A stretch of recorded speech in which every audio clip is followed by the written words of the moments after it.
محبت رسول سرمایہ حیات ہے، محبت رسول نور حیات ہے۔ یہ تقاضا ایمان بھی ہے اور ثمرہ ایمان بھی، اور اس محبت کے دم سے ہی ہم اللہ کی قربت کا نور پاتے ہیں۔ ہمیں خیر کی توفیقات، سجدوں کی توفیقات اور دیگر صالح اعمال کی توفیقات اس محبت کے وسیلے سے نصیب ہوتی ہے۔ آقا کریم علیہ السلام کی محبت اپنے ساتھ بہت سارے تقاضے رکھتی ہے۔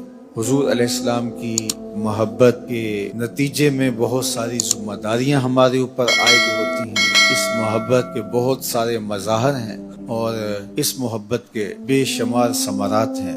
اللہ وہ سارے ہمیں نصیب فرمائے۔ اور یہ محبت صرف انسانوں کے دل میں ہی نہیں ہے، یہ پتھروں کے کلیجے میں بھی رکھی گئی ہے۔ احد پہاڑ کی چھاتی پہ حضور کا قدم آیا تو وہ جھوم اٹھا، تو آقا کریم علیہ السلام نے فرمایا اسبت احد فإن ما علیک نبی و صدیق و شہیدان۔ اے احد ٹھہر جا، تیرے اوپر اللہ کا ایک نبی ہے، ایک صدیق ہے اور 2 شہید ہیں۔ تو اس کے سینے میں بھی حضور کا پیار رکھا ہے۔ مجھے بتاؤ کہ پتھر بھی کسی سے پیار کرتے، لیکن میرے آقا نے فرمایا احد جبل یحبنا و نحبہ۔ احد پہاڑ ہے ذات کا، لیکن میرے سے پیار کرتا ہے اور میں اس سے پیار کرتا ہوں۔ انسان تو انسانوں سے پیار کرتے ہی آئے ہیں، ماں تو بیٹے سے پیار کرتی ہی آئی ہے، باپ تو اپنے لخت جگر سے محبت کرتا ہی آیا ہے، بچے اپنے باپ سے پیار کرتے آئے ہیں۔ لیکن کبھی یہ منظر بھی دیکھا کہ پتھروں نے بھی پیار کیا ہو، درختوں نے بھی پیار کیا ہو؟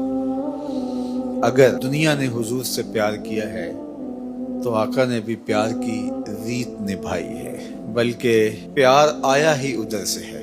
دنیا کو محبت بانٹی ہی میرے حضور نے ہے صلی اللہ علیہ وسلم۔ قرآن نے کہا عزیز علیہ ما عنتم، تمہارا مشقت میں پڑنا اس نبی پر گراں گزرتا ہے۔ یہ بے چین ہو جاتے ہیں جب تم کسی تکلیف میں آتے ہو، کسی مصیبت میں آتے ہو۔ اس امت کے لیے حضور دعائیں مانگتے رہیں، اللہ اکبر، کبھی تہجد کے وقت، کبھی دن کے اجالوں میں، کبھی حجرہ عائشہ میں، کبھی غار سجدہ کے نوکیلے پتھروں پر پیشانی رکھ کے اس امت کے لیے مغفرت و رحمت کی دعائیں اور التجائیں رب کے حضور پیش کرتے رہے۔ اور حشر کے دن بھی حضور دامن شفاعت کھولیں گے، اللہ اکبر، اور گناہگاروں کو آتش دوزخ سے نجات دلائیں گے۔ کیا منظر ہوگا قیامت کے دن جب حضور شفاعت کے بازو پھیلائیں گے، پیش حق مجدہ شفاعت کا سناتے جائیں گے، آپ روتے جائیں گے، ہم کو ہنساتے جائیں گے۔ وسعتیں دی ہیں خدا نے دامن محبوب کو، جرم کھلتے جائیں گے اور وہ چھپاتے جائیں گے۔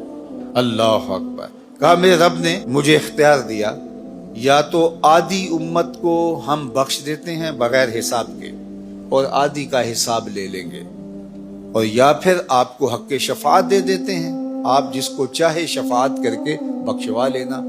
حضور فرماتے ہیں اخترت الشفاعہ، میں نے شفاعت والا معاملہ اختیار کیا ہے۔ مطلب کیا کہ میں شفاعت کر کے سب کی بخشش کروانا چاہتا ہوں۔ آدھی امت والا معاملہ میں نے قبول نہیں کیا، بلکہ میں نے شفاعت کا حق لے لیا ہے۔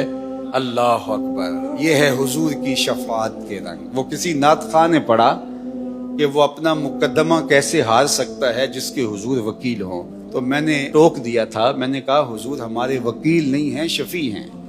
وکیل بمانا نگہبان، وہ تو ہیں حضور ہمارے وکیل، لیکن وکیل بمانا ایڈوکیٹ، اس معنی میں حضور ہمارے وکیل نہیں ہیں۔ چونکہ جو وکیل ہے وہ جج کو کہتا ہے کہ صاحب میرے موکل نے یہ جرم نہیں کیا، لہٰذا بری کیا جائے، جرم ثابت ہو تو سزا لازمی ہوتی ہے۔ وکیل کہتا ہے میرے موکل نے جرم نہیں کیا، لہٰذا چھوڑا جائے۔ شفیع کہتا ہے سب کچھ کیا ہے، میرا آنا دیکھا جائے۔ حضور وکالت نہیں فرمائیں گے، شفاعت فرمائیں گے۔ پیش حق مجدہ شفاعت کا سناتے جائیں گے، آپ روتے جائیں گے، ہم کو ہنساتے جائیں گے۔ وسعتیں دی ہے خدا نے دامن محبوب کو، جرم کھلتے جائیں گے اور